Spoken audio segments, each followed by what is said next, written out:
Hello YouTube. Today we're going to be going over our in-game rush build for Fl4k, which is called 3 Little Birds, and this is a Rakk attack Fl4k build. So we are going to be using the Guardian Angel for grenades. The two biggest components of this build are going to be the Guardian Angel and the Peregrine. So the Guardian Angel, we're running URAD, which is 50% under 50% health, 100% bonus radiation damage. We're running a free radical just for Fight for Your Life. A res, typically just for Anathema. If you decide you want to stay on the middle platform and you go down, it's nice to have a revive for your pet so your pet can get you up. An EMP5 is just there for speed. Now you can switch out the Frozen Heart for the Stinger if you would prefer doing more of a melee setup. Personally, I just prefer the grenade setup. So we're using the Frozen Heart because it has the largest Nova.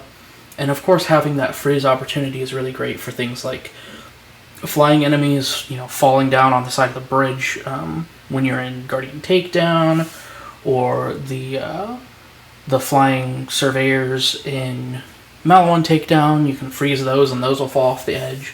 And it's also great just for like upper half can get frozen and get on the ground, so you can just throw one grenade at it and kill it. The grenades are also pretty flexible on this. Honestly, any grenade that you like that does decent damage is going to do great on this build. Because I set this up for a speed competition, I do run Fish Slap for the takedowns and Hemoboris.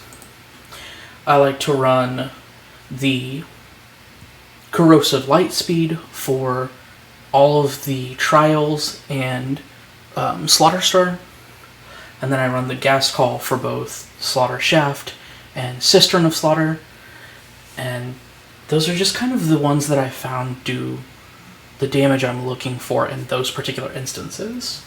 So those are the 3 grenades that I ran for EGR.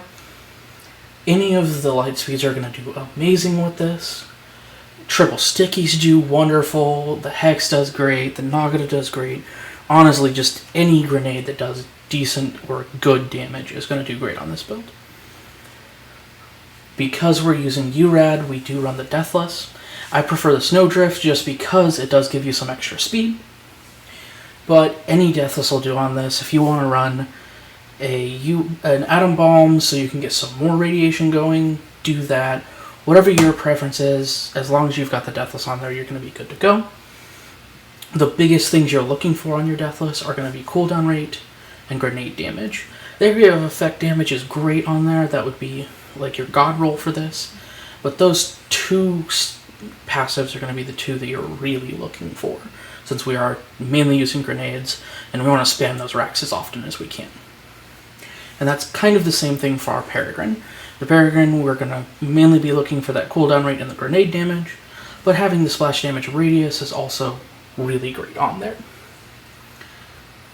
Getting into the skills, we've got 5 out of 5 and Interplanetary Stalker, which is going to give us extra damage, our pet extra damage, extra corrosive damage, just all around a great red tree skill.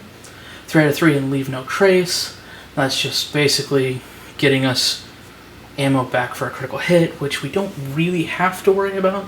We're mainly just taking this to get down the tree. We've got 5 out of 5 and Hunter's Eye, which gives us some more crit damage, and Hunter's Eye is just a great all-around skill to have on Fl4k. We've got 3 out of 3 in Head Count, which gives us some more action skill cooldown rate. We've got 5 out of 5 in Ambush Predator, which just gives us more crit damage. 3 out of 3 in Big Game, which is just going to make our Hunter skills last longer and their effects a little bit more powerful. 3 out of 3 in Most Dangerous Game, which gets us some more critical hit damage and gets our pet a little bit more damage. We do go ahead and pick up Galactic Shadow for more crit damage. We've got 5 out of 5 in Grim Harvest, which is going to be for our action skill damage. And as a bonus, it does give pet some damage. And of course, we pick up Megavore so that we have more chances for critical hit, so that we get bonuses out of each of those that give you critical hit damage. We take 5 out of 5 in Furious Attack, which is mainly just to get down the tree, honestly. But it is kind of nice to get a little bit extra pet damage, or a little bit extra gun damage if you're in Fight for Your Life. We do take 5 out of 5 in Eager to Impress, and that's mainly just for the action skill cooldown on that. And 1 in All My BFFs, just so we have a little bit more health regeneration for our pet. And of course, Lick the Wounds being one of the best Fl4k skills, we do pick that up so we can get the save from pet if we can't get a kill in Fight for Your Life. We don't pick up anything in Purple Tree. And Blue Tree, we take 2 out of 5 in Ferocity for some pet damage, 3 out of 3 in Persistent Hunter, which is mainly just to get down the tree, honestly, but it is kind of nice to have that extra gun damage if you do end up having to use a gun.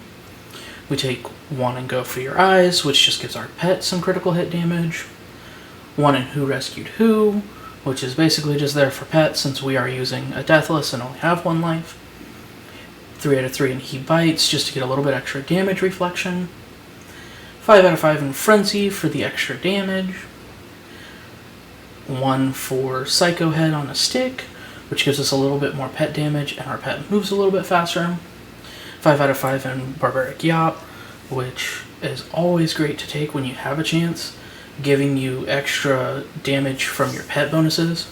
The main reason we use the Spider Ant Scorcher to begin with is for that elemental damage, so getting 200% extra elemental damage from the pet bonus is just a wonderful thing to pick up whenever you're going down Blue Tree. And of course, as last, we've got 3 out of 3 Impact Tactics, which we are using for more damage and some more maximum health for our pet. Now, as always, I do have to point out that I do have Guardian rank maxed out for skills. So you are going to see a little bit of an increase in damage if you don't have these comparatively, because of things like Hollow Point and Groundbreaker. When those do proc, they can do some absolutely crazy damage. So you will see a damage decrease if you don't have those skills on your Guardian trait. Guys, that's been the build. There will be a link down in the description box below with a link to my Discord where this save file will be for anyone on PC if you want to get your hands on this and have some fun. With that, guys, I've been your local sassy SwinLaw. Stay classy, Pandora.